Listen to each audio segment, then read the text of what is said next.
Even when you feel low, you can still go. Even when you feel slow, you can still go. Even when there's no hope, you can still go. I never answer to no, man, I still go. Go, go, go, go, go, go, go, go.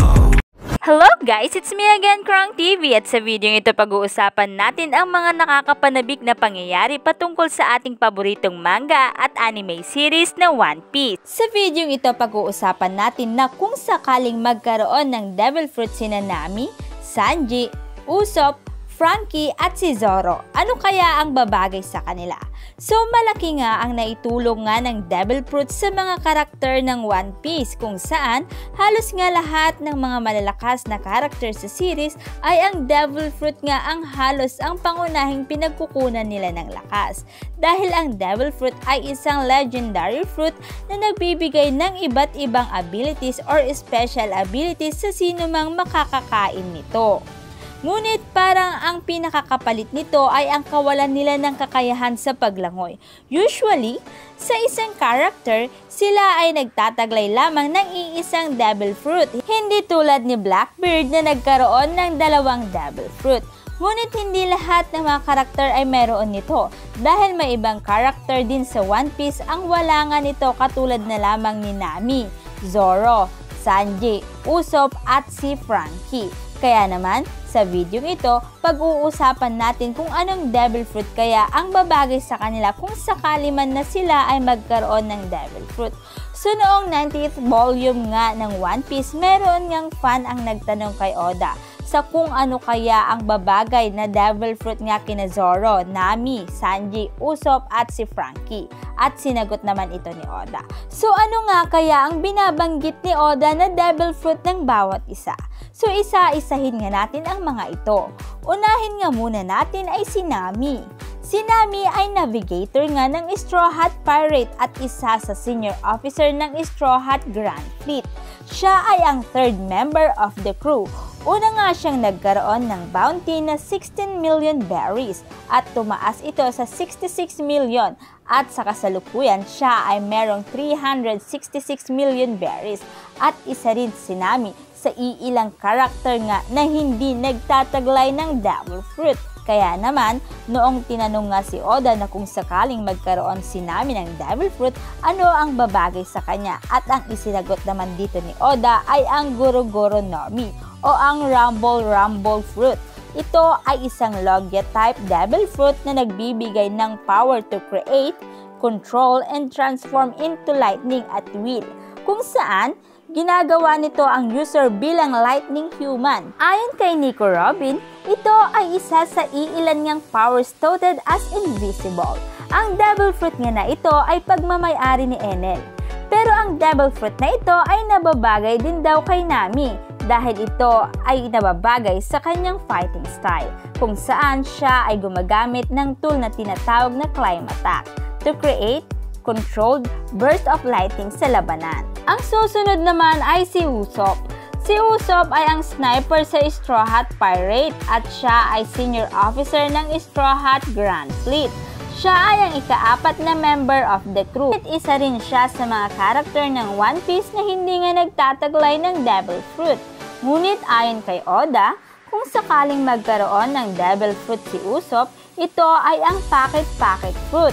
Ito ay isang Paramecia type Devil Fruit na nagbibigay ng kakayahan sa user nito upang nga makakreate ng packet o parang bulsa sa kanilang katawan. At ang Devil Fruit na ito ay kinain nga ni Flamenco. Ngunit ayon kay Oda, ito ay nababagay din kay Usopp, kung saan ito ay bagay na bagay sa isang sniper na katulad niya, dahil sa maaring dito niya itago o i-store ang kanyang amo. Ang isusunod naman natin ay si Franky. Si Franky ay ang nagsisilbing shipwright ng Straw Hat Pirate at isa sa senior officer ng Straw Hat Grand Fleet. Siya ay ang pang-8 member of the crew. Siya ay unang nagkaroon ng bounty na 44 million berries at naging 94 million berries, at currently, siya ay merong 394 million berries. Dahil sa si Franky ay walang Devil Fruit, sinasabi nga ni Oda na kung sakaling magkaroon ng Devil Fruit si Franky, ang nababagay sa kanyang Devil Fruit ay ang Arms Fruit. Ang Arms Ang Arms Fruit ay isang Paramecia type devil fruit na nagbibigay sa user ng ability to change their body parts into weapons, kung saan ang user nito ay nagiging full body weapon human. At ang devil fruit na ito ay kinain nga ni Baby Five. Ngunit ayon kay Oda, ang devil fruit na ito ay nababagay din kay Franky. Fit na fit ito kay Franky dahil sa siya ay isang cyborg at dahil dito, magagawa nga niya na ang kanyang body parts ay gawin ngang weapon. So kung mapapansin, ang naunang tatlo kong nabanggit ay nakabase sa kanilang character ang kanilang devil fruit. Ngunit iba kay Zoro at kay Sanji kung saan hindi connected or hindi directly connected sa kanilang character. So tignan natin. Unahin nga natin itong si Sanji. Si Sanji o Blackleg ay cook nga ng Straw Hat Pirates at isa sa senior officer ng Straw Hat Grand Fleet. Panglima nga siyang member ng crew. Siya ay unang nagkaroon ng 77 million berries at tumaas ito sa 177 million at sa kasalukuyan, ang kanyang bounty ay naging 1 billion 32 million berries at isa rin siya sa iilan ngang character sa series na hindi nga nagtataglay ng devil fruit.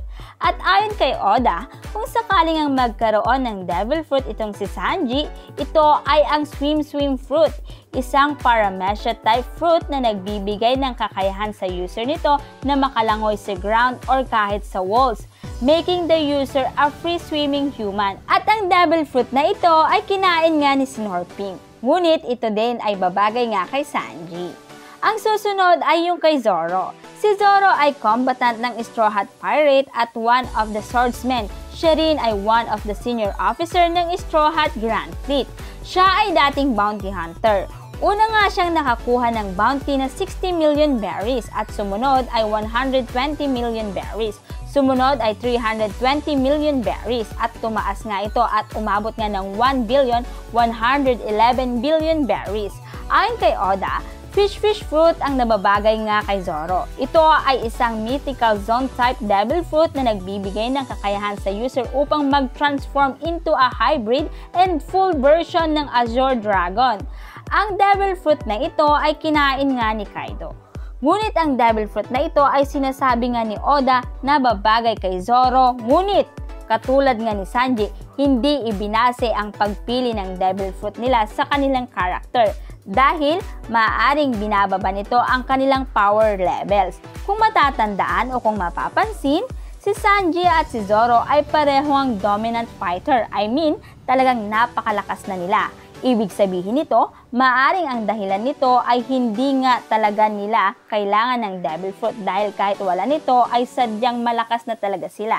Ayon kay Oda, yung devil fruit na ibibigay niya or ibininagay nga niya kay Zoro ay hindi para kay Zoro mismo, kundi para doon sa kanyang espada. Isipin nyo kung maging dragon yung espada ni Zoro, diba napaka-astig.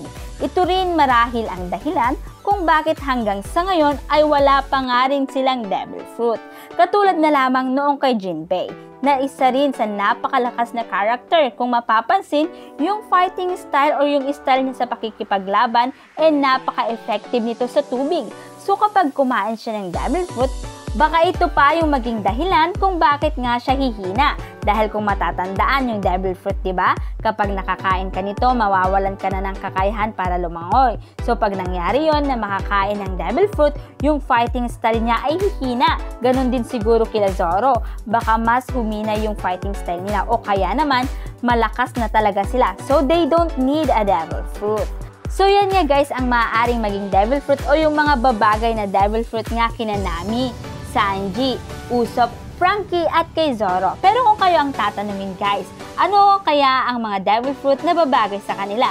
I-comment nyo lang ang inyong kasagutan sa ating comment box at dito na nga nagtatapos ang video ito. Any comment and suggestion, just comment down below. Thank you!